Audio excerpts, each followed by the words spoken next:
Welcome to programming Guru for you and good evening. ఈ వీడియోలో ఫైల్స్ని ఎలా క్రియేట్ చేయాలి, ఫైల్స్ని ఎలా డిలీట్ చేయాలి, so by using different type of functions okay చూద్దామండి. సో ఇక్కడ చూడండి, ఇక్కడ టూ ఫంక్షన్స్ ఉన్నాయండి. Okay, text functions and unlink functions. ఈ టూ ఫంక్షన్స్ని ఉపయోగించి ఒక ఫైల్ని మనం ఈజీగా క్రియేట్ చేసుకోవచ్చు. అట్ ద సేమ్ టైం ఒక ఫైల్ని మనం ఆల్రెడీ ఉన్న ఫైల్ని మనం డిలీట్ చేయొచ్చు. సో అవి ఎలా క్రియేట్ చేయాలి, ఎలా డిలీట్ చేయాలో ప్రాక్టికల్గా చూద్దాం. Text function it is used to create your files. So ఫైల్స్ని క్రియేట్ చేయడానికి ఈ ఫంక్షన్ యూజ్ చేస్తాం. సో ఇక్కడ unlink function it is used to delete your files. Already ఉన్న ఫైల్స్ని డిలీట్ చేయడానికి ఈ ఫంక్షన్ యూజ్ చేస్తాం. సో ఇప్పుడు ఈ టెక్స్ట్ ఫంక్షన్స్ని ఉపయోగించి ఒక ఫైల్ని మనం క్రియేట్ చేద్దాం. ఓకే, సో ఒకసారి చూడండి, ఫైల్ని నేను వేరే నోట్ ప్యాడ్లో తీసుకుంటున్నాను. సో ఇక్కడ చూడండి, ఈ కోడ్ దేనికనంటే ఒక ఫైల్ని క్రియేట్ చేయడానికి, right? By using text function my file నేమ్తో ఒక ఫైల్ని క్రియేట్ చేస్తున్నాను. సో నిజంగానే ఒక ఫైల్ క్రియేట్ అయితే కనుక ఫైల్ ఈస్ క్రియేటెడ్ అని చెప్పి ఒక ఎక్నాలజ్మెంట్ అనేది డిస్ప్లే అవ్వాలి. కాకపోతే ఇక్కడ మై ఫైల్ నేమ్తో ఒక ఫైల్ క్రియేట్ చేయాలనుకుంటున్నాను కదా, ఆ ఫైల్ ఏ ఏరియాలో క్రియేట్ చేయాలి మనం ముందే డిఫైన్ చేయాలి. సో ఇక్కడ చూడండి, నేను చూడండి సి డ్రైవ్లో, జాంప్లో, ఎస్టీ డాట్స్లో, ఇక్కడ చూడండి మై ప్రోగ్రామ్స్, ఇందులో ఈ ఫైల్ని క్రియేట్ చేస్తున్నాను. ఈ ఫైల్ని మై ఫైల్ అనే నేమ్తో ఒక ఫైల్ క్రియేట్ చేస్తున్నాను. ఇక్కడ మై ఫైల్ నేమ్తో ఆ ఫైల్ లేదండి. ఇప్పుడు ఒకసారి ఏ ఏరియాలో క్రియేట్ అయితే కనుక ఇక్కడ ఉంటుంది, ఓకే, మై ఫైల్ అని చెప్పి.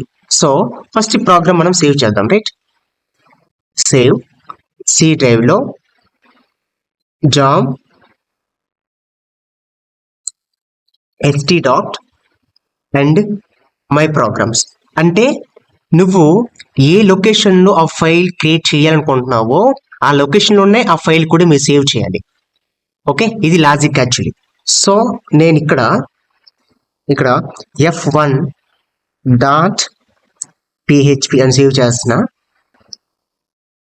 All files save. Okay, so ఇప్పుడు ఈ ప్రోగ్రామ్ రన్ చేద్దామండి. బ్రౌజర్ ఓపెన్ చేయండి, ఇక్కడ URL టైప్ చేయండి, లోకల్ హోస్ట్ /మై ప్రోగ్రామ్స్. చూడండి, ఓకే, f1 డాట్ php దీన్ని ఒకసారి క్లిక్ చేయండి, సింగిల్ కోట్ మెన్షన్ చేయండి.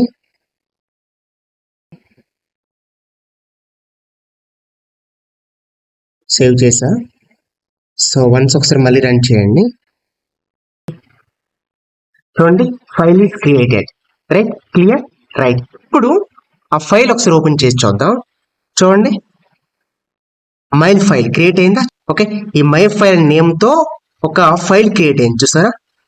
రైట్, చూడండి ఒకసారి, ఇదివరకు లేదండి, ఈ నేమ్తో ఫైల్ అనేది ఇక్కడ లేదండి, క్రియేట్ అయింది, రైట్?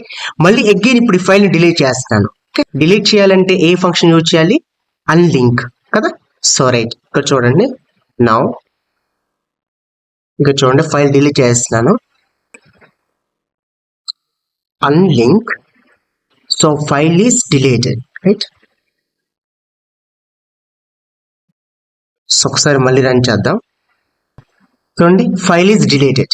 ఓకే, సో ఒకసారి మళ్ళీ అవుట్పుట్ చూద్దాం. ఒకసారి చూడండి, ప్రోగ్రామ్స్లో చూడండి, ఇక్కడ మై ఫైల్ అనేది లేదు, డిలీట్ అయిపోయింది, చూసారా? సో ఇదండి యాక్చువల్లీ ఒక ఫైల్ని ఎలా క్రియేట్ చేయాలి, ఎలా డిలీట్ చేయాలి by using text function and unlink function. So I hope it's very clear. Thank you.